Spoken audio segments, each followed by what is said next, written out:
그 일 네가 해낼 줄은 몰랐는데? 이런 말 들어본 적 있죠? 아니면 넌 자신감 하나는 대단해. 나 같으면 그 모양으로 절대 못 나가. 이런 소리요.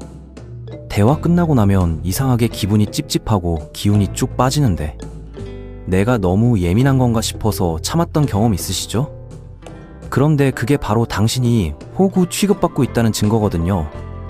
그리고 당신이 조금만 불편해하면 상대는 뭐라고 하죠? 너 너무 예민한 거 아니야. 이렇게 나옵니다. 오늘 이 5가지 행동과 실전 대처법을 확실하게 짚어보겠습니다. 첫 번째는 칭찬으로 포장한 모욕입니다. 그리고 농담으로 포장된 악의적인 공격이죠.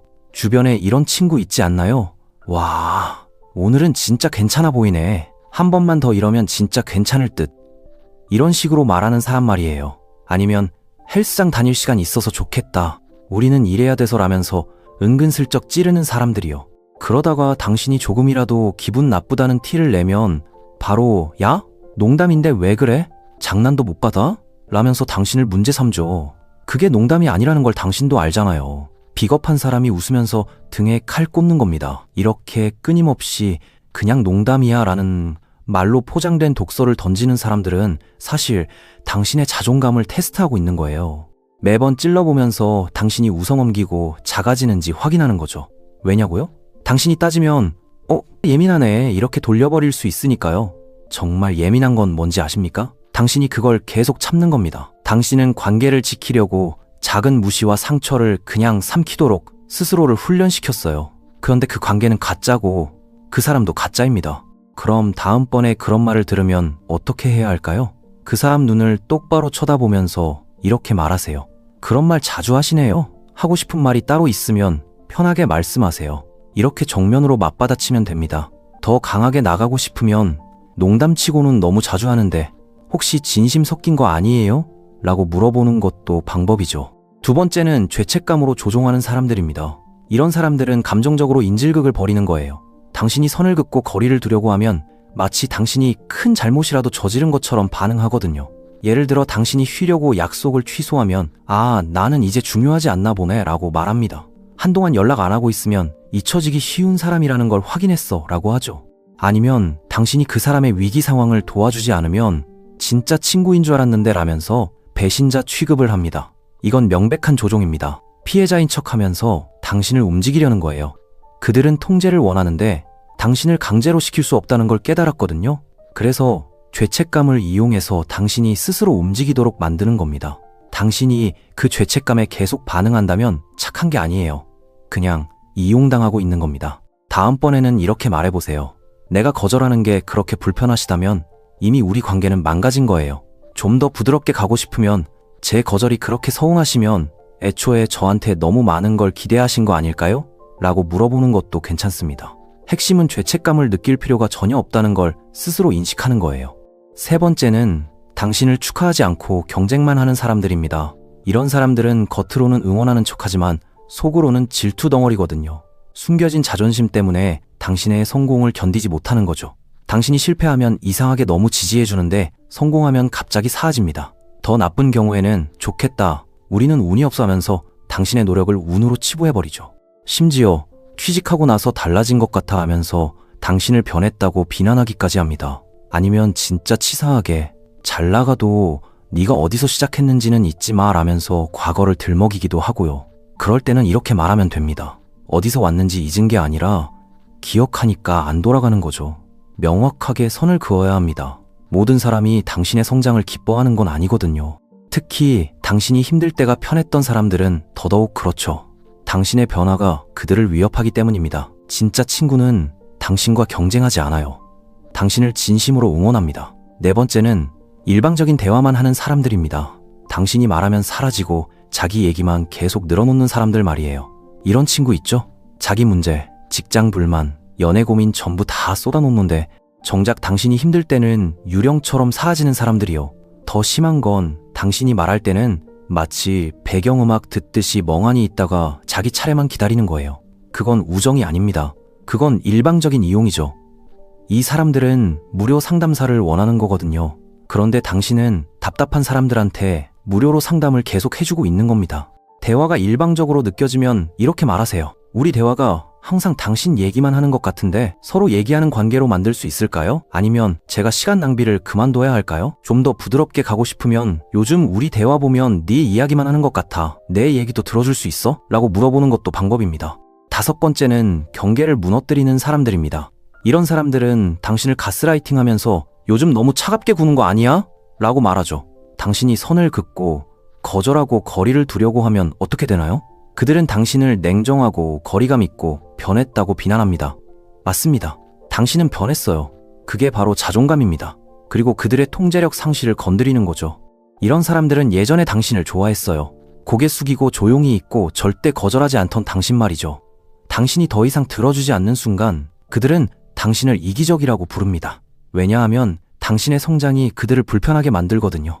그럴 때는 눈을 똑바로 보고 말하세요. 내가 달라진 게 이기적인 게 아니에요. 단지 예전에 나를 이용하던 사람들한테 불편할 뿐이죠.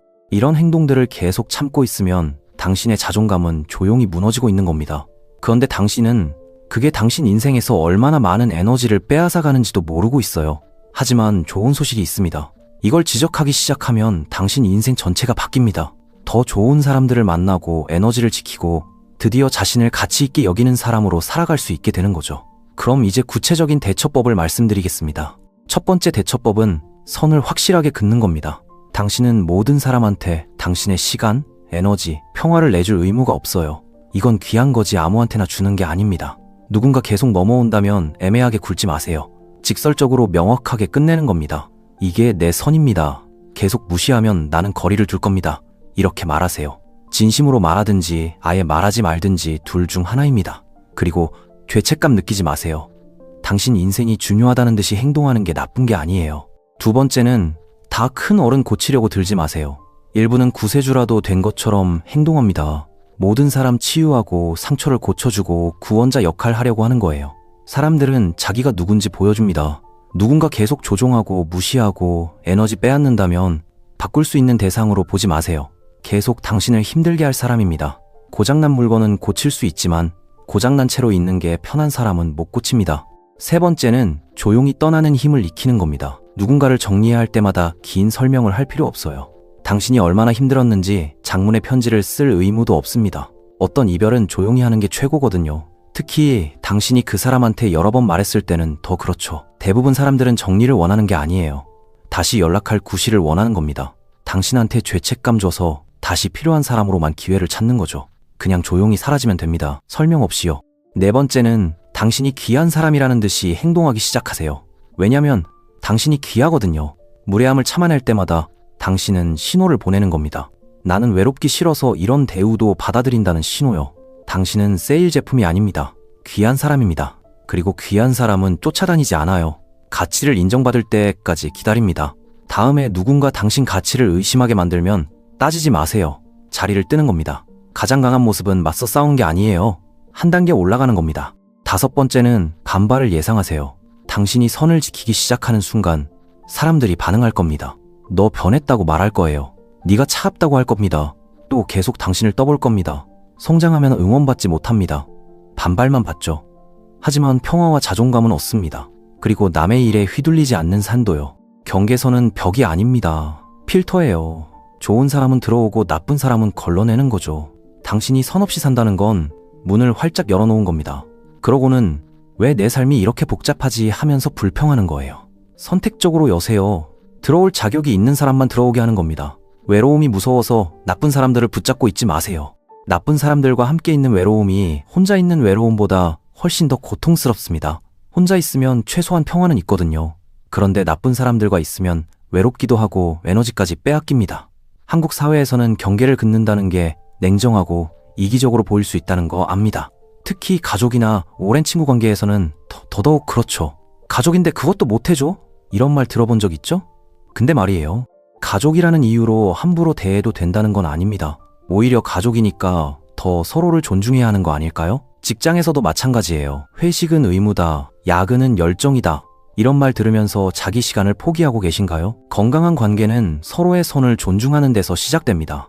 마지막으로 이것만 기억하세요. 당신을 존중하지 않는 사람은 당신을 사랑하지 않습니다. 아무리 오래 알았어도, 아무리 가족이라도, 아무리 좋았던 시절이 있었어도 지금 당신을 존중하지 않으면 그건 사랑이 아니에요. 익숙함이고 편함이고 이용입니다. 진짜 사랑은 존중 위에 만들어집니다. 당신의 인생은 당신 것입니다. 당신이 어떻게 대우받을지 정하는 것도 당신입니다. 기준을 세우세요. 높게 세우세요. 그리고 그 기준에 못 미치는 사람들은 보내주세요. 아프고 외로울 겁니다. 하지만 그게 당신을 죽이지는 않습니다. 오히려 진짜 당신으로 살게 만들어줍니다. 변화는 지금 시작됩니다. 내일이 아니에요. 지금입니다. 고개를 들고 어깨를 펴세요. 나를 소중히 여기지 않는 사람한테는 시간도 에너지도 감정도 쓰지 마세요. 그 대신 자기 자신과 나를 소중히 여기는 사람들한테 쓰세요. 당신이 얼마나 괜찮은 사람인지 기억하세요. 당신의 가치를 모르는 사람들은 당신 곁에 있을 자격이 없습니다. 오늘 영상이 도움되셨다면 구독과 좋아요 부탁드립니다. 시청해주셔서 감사합니다.